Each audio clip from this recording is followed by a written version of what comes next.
Welcome everyone. I'm sorry we're running a minute behind, but it's not going to take the full 30, so don't worry. This is my talk from Likes to Job Offers, Crafting Your Tech Persona Online. And I just realized I don't have, there we go. Okay, first things first. All right, clicker works. Don't need any more panic moments. So I actually hated this job title, presentation title as soon as I made it because it has nothing to do with getting likes. So I decided to change it because we all have free will as human beings. And this talk is actually called Kindness is a Strategy. So who am I? Rebecca Bakels, Senior Developer Advocate and Community Builder. I know a lot of faces in the room, which really excites me. I've been in technology for 5 years. And before this, I was a store manager at Journeys. When I made the transition into tech, I actually laid very heavily into social media to find my job and to be successful. So I'm trying to help you guys achieve your goals. But I'm just one person with one experience floating through this world. So as I was making this presentation, I got some imposter syndrome. So I reached out to some of my favorite people on the internet, and I see some of you smiling, so thank God you guys know some of these faces. So we have Theo, the Primeagen, and Teej, who are incredible streamers. They make a lot of content online around basically anything JavaScript based. Vogel is a developer and podcaster. So he is currently building the fastest to do app in public. And building in public is going to be a big key takeaway to this presentation. In the bottom, we got Madison Kanna. Come on in. Madison Kanna. She's a tech community builder and content creator. And then my lovely sister, Michelle Bakels, the creator of React Miami, an incredible developer, the woman who taught me how to code. So I reached out to each of these people and I asked them one question, and that question is, what's your number one do or don't for tech professionals building an online presence? I'm gonna pause here. If you wanna take a picture, I highly recommend following these people because they put out incredible content, incredible learnings, and you could learn a lot from each of these. This is their Twitter handles. And I know I put their follower accounts because I know that kind of like does have some weight to it when you're going and finding a source. So first big takeaway, it's not about going viral. I feel like most of the people in this room already knew that, but I did lay out 3 big steps what it is about and how you will be successful. So number 1, simple, identify your goal. Are you trying to find a job? Are you looking for speaking opportunities? Do you just want to make some friends like me? Or you want to build a community, start streaming? What is that? And write that down. Number 2, come on in. We got some seats over here. Feel free. I don't mind. I'm actually just happy more than 5 people showed up, so we're good. Number 2, figure out how it ties in with what you love. So again, this is like something that I'm sure you already have an idea. Do you like learning new libraries? Are you learning React? Do you love open source? And are you a visual learner? Do you like reading? Are you a writer? Or are you a podcast person? I love podcasts, audiobooks, that's all I listen to in my car. And are you into like Twitch, YouTube, whatever it could be? So you could write down a few things here. It doesn't need to be just one thing, but it definitely needs to apply to anything you do because you need to have a passion for it or it will fail. Number 3, the hardest one, is to be consistent. So you need to create a sustainable plan to build a sustainable plan to be consistent and avoid burnout. Because I hope you'll feel inspired by this talk and you'll leave here and you're like, oh my God, I want to do this, this, and this. But if you're just building a bunch of content with no plan and you're putting it out there, you're not going to get the results that you're looking for and you're going to quit in 2 weeks because, I mean, that's just very discouraging. So, starting with your end goal. Why am I doing this? And what are you actually trying to achieve? So I touched base in the last slide, but are you looking for a new job, freelance work, trying to build credibility, meet collaborators, grow a community? Or this is what I did. I just wanted to document my learning journey for future you, and then I pivoted my goal later on and utilized that content I created to find a job. So there's no wrong answer here, but without one, you'll end up measuring success in likes instead of progress, which is why we changed the title of this talk to Kindness is a Strategy, for those of you who came in a little bit later on. It's not about putting out content, it's about putting out the right content for the right reasons. And once you know your goal, everything else becomes easier. You'll know what stories to share, you know what platforms make sense, and you won't define success in terms of who liked your post or if you got any likes at all, which still happens to me to this day. It doesn't bother me anymore, I like to say. So when I reached out to Prime, he sent me a novel back, and I tried to shorten it for you to some of his big key points. He said, be the most real version of yourself while understanding what people want. The most dangerous thing to do is to only do things because you think people like it. You will stop having fun, you'll misjudge what people like anyways, and you'll trap yourself in a corner. So he shared his story with me, where he originally started out making videos on Vim because he loved Vim. And after a while, he realized, I don't like this anymore, I'm not enjoying myself, I'm bored, so he pivoted. And yes, he definitely lost some of his audience, but the real connections, the real people who liked him, those people stayed and they helped him be successful in everything that he did. And those are the type of people that you're looking to attract. He kind of told me a story, I don't know if I'm supposed to share, but about like a lot of these Twitch streamers who have been playing Fortnite for like 10 years and they actually hate the game now and all they do is complain about it, but they're afraid to pivot to a new game because they're afraid to lose their audience. Absolutely don't be afraid. The right people will come with you if your message is clear. Use the platforms that you're comfortable with. You don't need to do it all. A lot of the content that you would create is going to be cross-platform compatible. So we've got tools to help us with that. But if you love to talk, you could start a podcast or post videos, could even start as 30-second videos. If you're a more visual person, you can make visuals for Instagram or Twitter. And if you prefer writing, you could do that on LinkedIn. You can start a newsletter. You could start a dev blog, whatever is true to you. And a lot of the content, like I mentioned, will be cross-platform compatible. Use AI to help you with the platforms you're not comfortable with. And I say help you in bold because don't let it do it for you. I feel like everybody in this room has seen now LinkedIn posts where you can tell within 3 seconds of starting reading it that it was written by an AI. And it's so disingenuous, and there's so many easy tells now. People will see that, they will know that you're not being authentic and you're not being real, and they'll just scroll away like I do.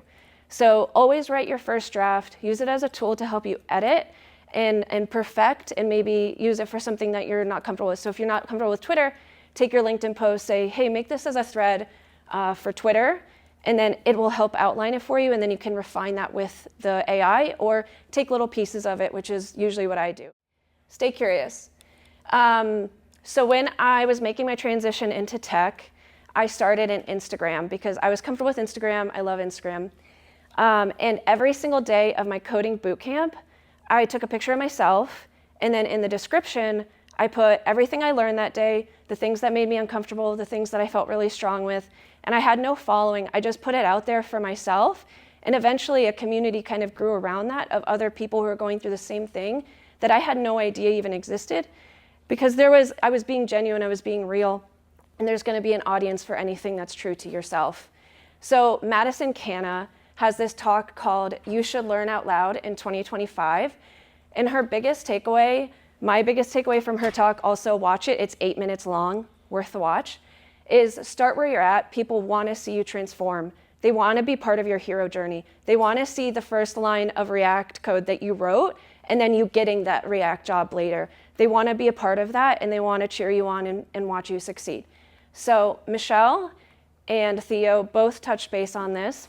Michelle says, my number one do is to share what you're working on, share what you're learning, and give credit or praise to people whose tools, projects, open source code you're using. And we're going to touch heavily on that last bit in a couple minutes. Theo says, be curious, ask questions about the things you're interested in, share the things that excite you. You don't know everything yet, nobody does. Just focus on being curious, not being right. So my last major point, consistency. So this is going to be you in 2 weeks if you don't make a consistent plan, something that works into your daily routine that you can actually do.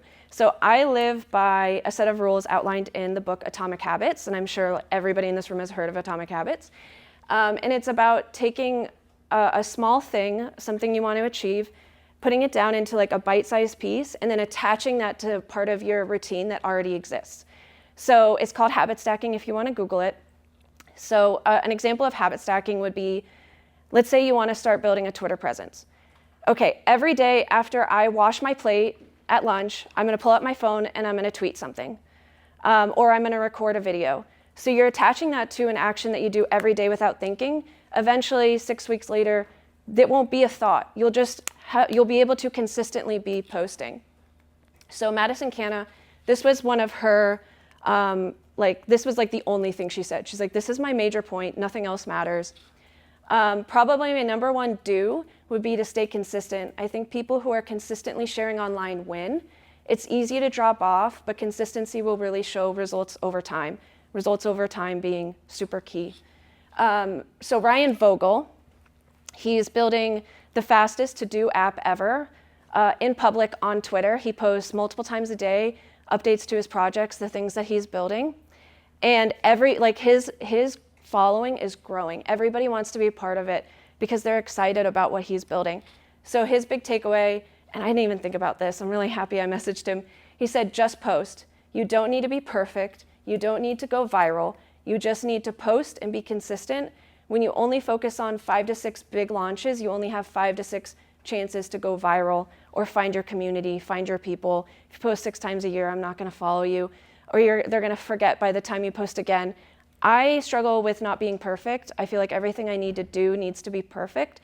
So this really set in when I saw it. And I actually posted more on my Twitter about the talk and my process while I was making this because of this quote here. So setting small goals, attaching them to something that you're already doing, that's the best way to be consistent. Setting an alarm on your phone, setting reminders, but I highly recommend reading or listening to that book. It's changed my entire life. Started going to the gym every day. Whew, that's really hard.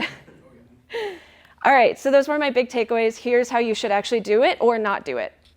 So number one, I heard from everybody is to not feed the drama. You don't have to be controversial. You don't have to have some hot take, and you can have a hot take without being rude about it. And you can have criticisms about a framework without being mean or assaulting the people that created those things that you are now using for free because they're open source. So if you don't have anything nice to say, don't say anything at all. It's a golden rule. All of our moms and dads taught us. Mute, block, move on. Focus on your purpose, not petty fights. So Prime and Michelle both touched on this. The internet is not a great place to air your grievances. There are plenty of things that I do not like in this world. There are plenty of interactions I am not a fan of. I just simply mute or block and move on. I do not need to put people on blast or to jump into fights. I don't think anyone wins. Prime is such a funny, kind human being. And if he were to start fights online, he would lose a large portion of his audience because they're not about that. Nobody wants to see that. And the audience that you're going to get from people that like that, they're going to turn on you the second you do something that they don't like as well. So don't get into these fights. Be respectful of others. Michelle says there are always infinitely more impressive people catching a glimpse at your posts than you would imagine. Post for the impression you want to leave them with. And we're going to talk about that in a second as well. And I feel like you're like, oh man, this is all so obvious. It is, but it isn't. Being kind, that should be so obvious, but you all see the trolls. You live in this world with me as well. And it's really hard to not fight back and to not lay into them when they're saying something mean about your sister's conference. But you should always be kind. People will judge you, but not how you're thinking. People remember exactly how you made them feel. Comment sincerely, celebrate others. Don't just network, build actual relationships. Communication is a two-way street. You're not just putting it out there, you're going to get it back. Celebrating others in public is one of my favorite things to do. Hyping each other up, being there as a community for each other, that's going to get you so much further than being jealous of others. Maybe you wish you did build that thing and you're like, oh, I had this idea 6 months ago and I didn't build it and now it's worth $2 billion and it was just sold to XYZ. That's okay. You'll do the next one. Just be happy for other people, celebrate other people, and who knows, maybe it'll come back to you, maybe it won't, but always being kind is going to be key. Teej, this was his major point that he went into with me. He said, people often forget that first impressions happen all the time on the internet, and people will judge you from the random interactions that they see of you. Just being nice and yourself is a good strategy long term, even if it doesn't always pay off right away. So this actually hit me hard. The first impressions happen all the time. I didn't think about it like that, but you never know the first LinkedIn post. You never know the first video that you make. You never know the first tweet that you posted that somebody is going to see of you. I've actually gotten the wrong impression of other people. And Michelle my sister, has mentioned to me like, oh yeah, so-and-so is going to be at this, that. I'm like, oh man, that guy's a jerk. Like, I hate that guy. I saw he said this, that, and the other on somebody's post. And she's like, oh no, he's actually the sweetest guy ever, like blah, blah, blah. And I'm like, oh, I just saw a bad post from him. I just saw a moment that was out of character for him. So first impressions are always going to be happening at all times. So you want to be kind. You want to give the right impression. Future employers want to see you giving credit to people. They want to see that you're a team, a member of the team. They're not going to want to see you picking petty fights on the internet. And your digital footprint is something that is very real. Slide into the DMs. I've done this a few times, not how you're thinking. Theo talked about this. And if you don't know, Theo creates some like incredible comments, incredible content. And so he's probably talking about himself, like slide into his DMs. Like if you appreciate what he's doing, talk to him about it. He said, reach out to the people who make things that resonate with you. You'd be surprised how far a simple 2-sentence DM can go. The people building your favorite tools and sharing your favorite insights are people too. Don't be scared to show your appreciation. The thank you letter is alive and well, and every single person in this room wants one. Appreciation is never overrated. So today, you have a great conversation in person, you connect with them on whatever platform, send them a thank you after, say, wow, I didn't think about that, like thank you for taking 2 seconds to talk to me. If you saw a post that inspired you, repost it, send them a thank you, say you appreciated it.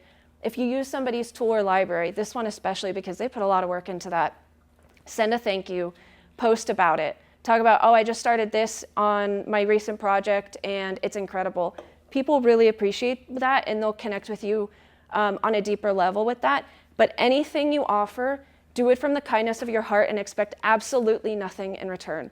Because people can tell if you're doing it from the wrong place. And if you're sending, a message and then you're saying, oh, can I get a ticket to whatever? Can I see this, that, and the other? It's like, chill, just send a well-crafted thank you. And I say well-crafted because if you just say hello, how are you? They're not going to respond. I wouldn't respond because I feel like it's probably going to be spam. But if you say, hey, I just started using your tool. I love it so much. Thank you for making it. And leave it at that. You just never know. And it's always going to, karma is a thing. All right. So you're like, cool, this is all great, but I actually need to know how to do it right now. So you're in the perfect place. You're at SoFlo DevCon. You have so many opportunities right now. You're going to connect with so many people. So each of these things I do after every conference I go to, and I usually build an audience and a community while I'm doing it. So each thing can be a different post, a different video. Each thing could be a LinkedIn post. Number one, you could post each talk you go to. So I always do a Twitter thread. I take a picture of the speaker, and then I post that with the talk name that I went to, and I put it in a thread. One thing that you learned from each talk that's always really effective, posting a recap and tagging the organizers, because the organizers are going to want to engage with that too and push it out and show that their event is successful as well. So if you're looking for that connection or to get a little boost from your audience, this is a great way to do it, always tagging and giving credit to people who put in the work. This one I put in bold because we've been talking about the whole time, build something from what you learned and talk about it. So your first post could be like, or a video could be like, oh, I was at SoFlo DevCon, I learned this new tool. I'm actually going to build a to-do app, let's say, with this tool, and then start building that in public. That's also going to hold you accountable to continue building it and not give up on that project. And this one, to each their own. I do this because I found that it's really successful. Show yourself. People want to know you. Don't underestimate the power of the photo. So I always have somebody take a photo of me, or I take a photo with an organizer, somebody that I met that I really liked, or I'll take a selfie if you're not comfortable asking anybody to take a photo with you, and I'll post it on all my socials afterwards. And I've found that that helps create real connections in person as well as online. I've had so many people, after I post consistently like photos of myself at different events, come up to me at the next event and be like, oh, I saw you were at XYZ, I didn't get to go there. Like, how did you like it? And it lessens that barrier to entry to talk to another human being, which I find extremely intimidating because I'm very introverted, even though you guys cannot tell from this presentation. If you already know something about the person you're about to talk to, it's so much easier to start a conversation and a real connection. And over time, those connections will turn, they'll probably already start online, and then they'll build into real connections, which can turn to, hey, I was thinking about you the other day, my company is actually hiring. I think that you would be a really good fit. I've had that happen to me. Building out real life connections, and you can do this virtually, no pressure. But the power of the photo is alive and well. All right, TLDR. All right, know why you're doing it. Pick the platforms that match your energy. Share what you're curious about. Be kind without keeping score. And don't fight focus. And if you take one thing away from this, it's that your presence is not a performance. It's a long-term relationship with the people you want to impact. Thank you so much. These are my websites, my socials, if you want to connect. Any questions? Anything curious about like the social story? Yep. So one thing that I think about is like, I want to do content creation, right? And I think that I sometimes get a little bit of imposter syndrome where, especially with something very technical like programming, where it's like, okay, I want to make a video, but I'm like, what if I'm making a video on React and I misunderstand this prop, or I misunderstand how this thing works, and someone's going to call me out, or like, am I qualified to do it, or et cetera, et cetera. How do you deal with imposter syndrome? Wow, totally. I actually have a friend that's dealing with this right now because he was like, well, I want to create videos on, Remix. And he's like, but like, who really wants to hear me talk about like the simplest, remix thing? So number one, nobody's perfect. And even Theo, who's got 180,000 followers and a massive following on Twitch, he touched base on this. It's okay to not be correct. As long as you're kind in the way that you're delivering it, I think that's going to be key. And of course, you're going to get trolls. You're going to be, actually, that's going to happen all the time, anywhere you go. But just responding and being like, oh, wow, great point. Maybe I'll make another video later on correcting that. I always caveat like, happy to have a conversation if I got something wrong or whatever. Like, even just saying that is going to also open up the conversation where people feel connected to you as well. So it's okay to be wrong, and it's okay to start really basic. When my friend was asking me like, oh, who wants to hear the simplest remix tip from me? I'm like, me, because I don't use Remix and I have no idea where to start and I have no idea about it. And every time I Google a video, it's some overly complex, like crazy technical conversation around Remix that I can't understand. And he's like, oh, okay. Yeah, I'm like, I'm just one person. There's so many people who are trying to get into computer science. So, yeah. If I missed your point? No. That's a good point. It's like, do something that you're confident with, or to what you were saying, like if it's something I'm not super confident, it's kind of a learning out loud situation. And you can just say that, yeah, I'm learning this in public. If someone trolls me, I'll just be like, well, Rebecca says. Yo, I'll get him. Don't worry. I'll get him. I'll be smiling the whole time, but I'll get him. And I was gonna say something insulting, but she also told me to be nice. My mom said I can't. Any other questions? Yes. Hey, Claudia. So my biggest thing that holds me back from being able to create content is just simply being in front of the camera. And it's like, I feel like if I'm going to do a 20-minute talk, it's like leaving somebody a 20-minute voicemail message. Oh, yeah. Okay, so my question was like, do you have any tips to getting over that? So, atomic habits. Starting small. Start by creating 30-second videos. Just take a larger idea that you're thinking about and break it down into smaller pieces. Maybe it's a series over time, because it could potentially change. But there is an audience for that. I know like the 20-minute, I can't actually watch like the 20-minute videos. If it's not a podcast, I'm not driving, I can't listen to it. So I understand like also you don't want to bore people or end up where they're going to click away, and that's also discouraging. So I would just start as small as possible and then build on top of that, because even just doing this presentation, which is like 20, 30 minutes, like I felt extremely scared. I had to prep for 2 weeks, 3 weeks to be able to do it right. I've practiced this 20 times.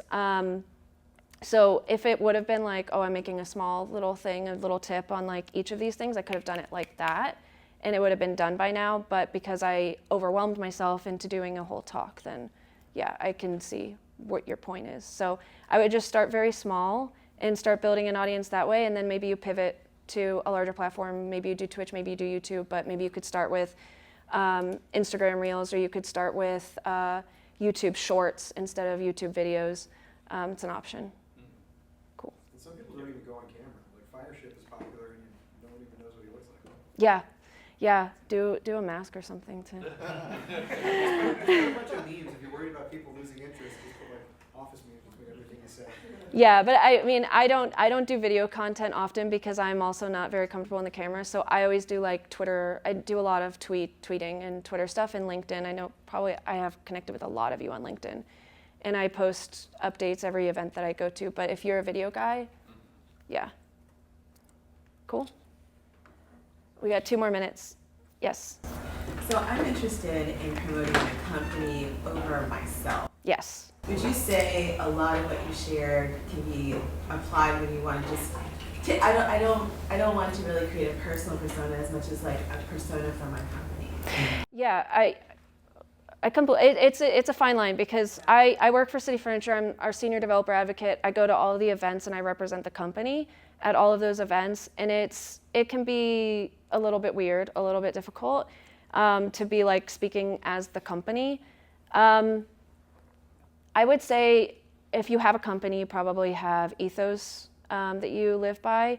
I would say take those ethos, take those the methodology, and create that into like kind of a persona where that's how you're speaking from the company's perspective. I don't have a lot of experience like as like the company from the company page, so I'm not super qualified to tell you exactly what to do, but I do know a few people that I can connect you with. So if you want to talk afterwards, I'll send you their information and they'd be happy to talk to you. Cool. I don't want to discourage you, but every company has lots of rules and regulations. Everything you say can be against company policies, so you have to make sure that you're in sync. Yes. Nice. All right. We've got we have time for one more question if anybody has anything for me. Cool. Sweet. This was great. Thank you all so much for coming. I truly only expected like 5 people, so I'm so happy right now. I hope you enjoy the rest of your day and come talk to me and I'll connect you, please. And let's talk. Yeah.